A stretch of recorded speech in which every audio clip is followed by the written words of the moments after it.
Hello mga ka-forma! Magluluto nga pala tayo ng food para kay Bruno. Ito nga pala yung tatlong ingredients. Pinawasan ko nga pala yung olive oil kasi napadami ako ng lahat. I-fry lang muna natin tong potato hanggang sa maluto. Ayan, nilagay ko na yung ground beef kasi yan yung gustong-gusto ni Bruno. Halu-haluin lang natin hanggang sa medyo mag-brown na yung meat. Ay, yung bunso ko, ang ingay na naman. Takpan muna natin para medyo magtubig siya at mas lumambot. So ayan, luto na to. Pwede ko na tong ilagay sa Tupperware ni Bruno. Mainit pa nga pala kaya binuksan ko nga pala ulit to para pahanginan. Hinaluan ko nga din pala siya ng konting dog food at saka rice kasi lately nag-i-inart dito si Bruno, ayaw kumain. Yan, mukha naman siyang excited dahil binibilangan ko siya.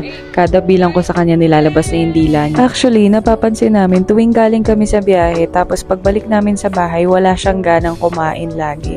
Kaya binibigyan namin siya ng table food para lang kumain siya ulit. Arte, diba? Kakain din naman. Ayan, naubos pa nga niya.